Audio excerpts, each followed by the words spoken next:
Hello, everybody, and welcome to my video blog. This is Michael Kennedy, and I'm here to talk about different things and mostly my paraplegic life.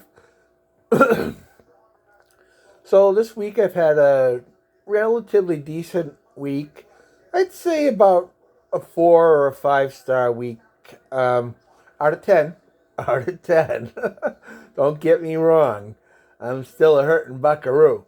But I spoke with one of my nurses uh, the week before last, and he had recommended that I get some sort of muscle relaxant.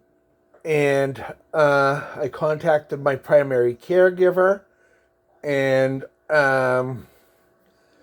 he prescribed a muscle relaxant called tizanidine, and it's 2 milligrams, I believe. And I took my first dose last Sunday, so I really wasn't too sure how my body was going to react to it. And there are some serious side effects it's causing me. I don't know if it's causing anybody else, but uh, one of them is I already have a motor mouth. I don't know if you guys noticed that, but I absolutely have a motor mouth. But this is motor mouth on steroids.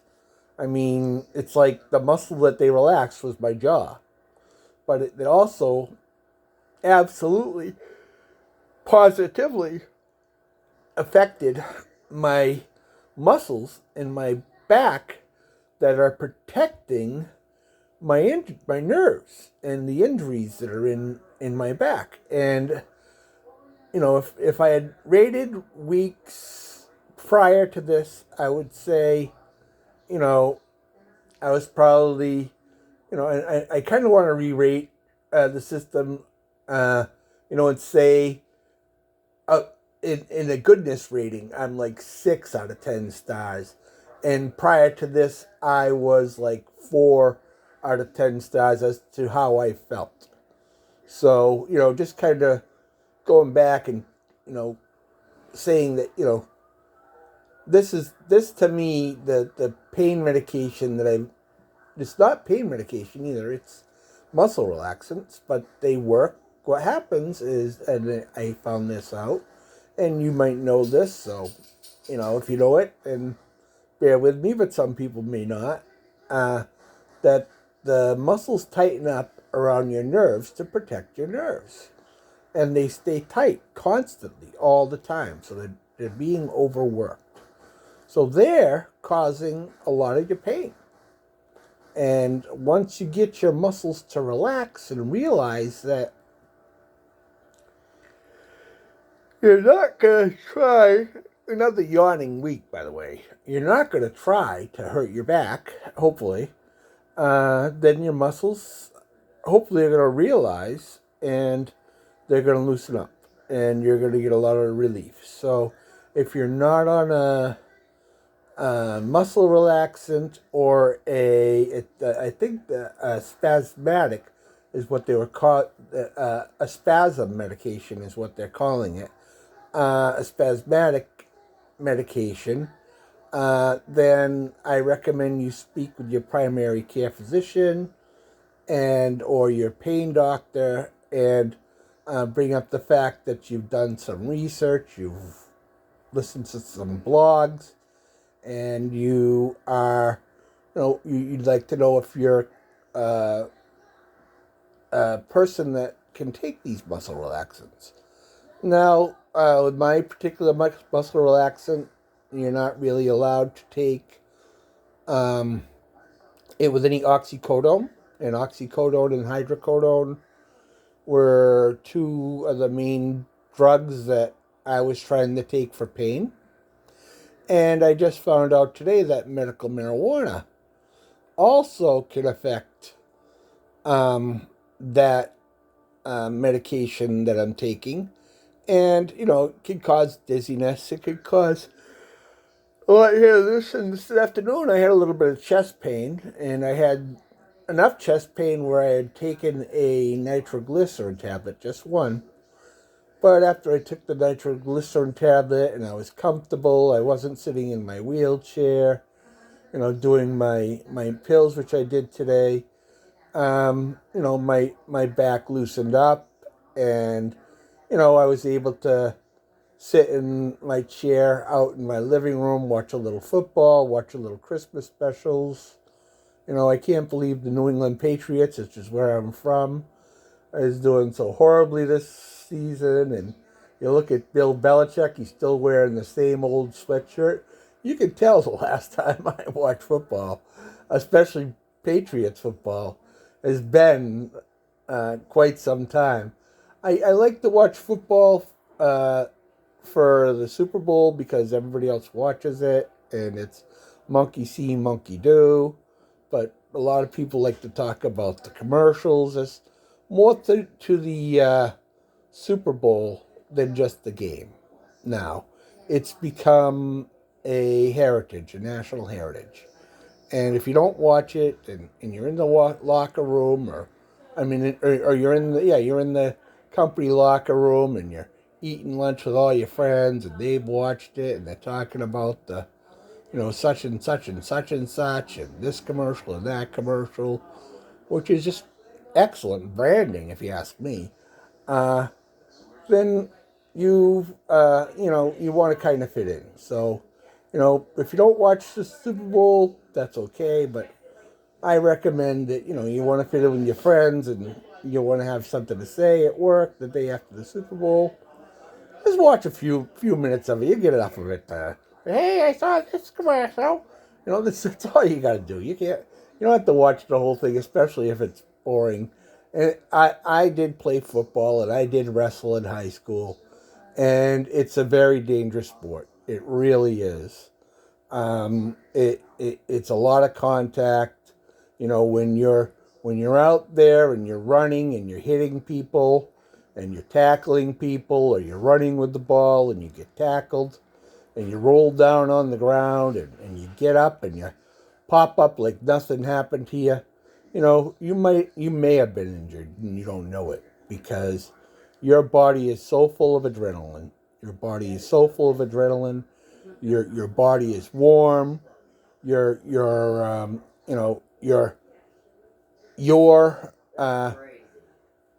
basically, you might be susceptible to injuries, but you won't know you've been injured until you get home that night. After you take a shower and everything, you might be limping around, but you don't know the extent of your injury. Because a lot of times you could play with a broken bone or a broken rib or something like that and not even know it. Not even know it. You get hit and somebody trips over your ankle or you trip over somebody else's ankle and you fall the wrong way and you pop up and you hobble it a little bit and you do what the coach says, you walk it off. You walk it off, buddy, you walk it off. It ain't going to really happen. As when you get home or next day you wake up and that ankle is swollen up like an elephant's trunk. And your ankle's normally the size of a normal human leg, let's say, and then all of a sudden your ankle's the size of an elephant's ankle. You're hurting buckaroo, and next thing you know, you're wearing a cast for 6 months or whatever because you got a hairline fracture. Those are worse. Sometimes a hairline fracture is worse than an actual break. Trust me. So that all being said, I'm kind of diverting from my main point, and whether you were paraplegic at birth or you got in a car accident or a motorcycle accident or you slipped and fell or you got hurt at work, now you're paraplegic. Now you have an idea that sometimes those muscle relaxants will help you more than the oxycodone, which is, I've heard they're both highly addictive drugs, but on Monday and Tuesday, I was feeling so good that I told my brother and my wife, you're going to pry these muscle relaxants out of my cold, dead hands. You know, a little bit of Charlton Heston there. But it's true. I mean, I was feeling so good. Today, not so much. I've been wanting to try to stand up for a long time. And, today my wife and her son try to help me stand up from my wheelchair. And they kind of have to grab me under my arm. And I'm trying to stand up and push up. And I really still can't feel anything below my legs, but my feet still don't have a lot of feeling, even though I can move my legs a little bit. I'm pushing it. I'm pushing it, and every day I push it. Every day I find a new thing to do. I tweaked my exercise program.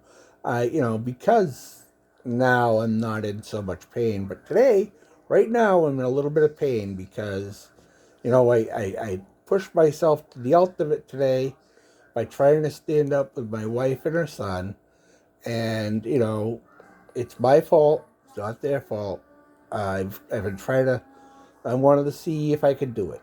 And I tried 3 times, and I tried, and any time you fail, you got to, and you learn this in sports, and you learn this, you get up, you bounce back up, and you try again.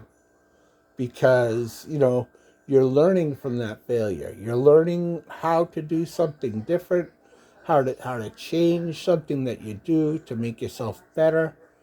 So, I mean, if you're in a rut in your exercise program, remember other people might be in that rut as well. You're not alone. Seek people in your life that are encouraging you, because it's natural to to go away from pain.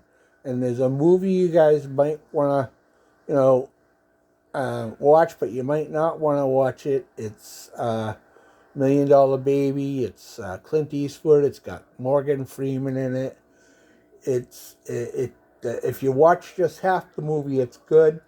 The other half, it's sad. But if you watch the half when Morgan Freeman's kind of narrating it, he tells you that in real life, people shy away from pain. And it's true. But if you're a boxer, which is what the movie's about, you go towards the pain. You go towards the pain. And in a lot of our situations, just like when I used to wrestle, and just like when I used to play football, I never learned anything, or I never accomplished anything unless there was a little bit of pain involved. We had a little slogan. It was "No pain, no gain," and that was we lifted weights, or you're running and you're out of breath, and you don't want to do your next wind sprint, or your next lap around the track, or you just give up on that 6-minute mile, right? It's going to be, you're not going to gain anything. You're not going to gain anything. And I ran a 6-minute mile, my friends. I truly did. And, it's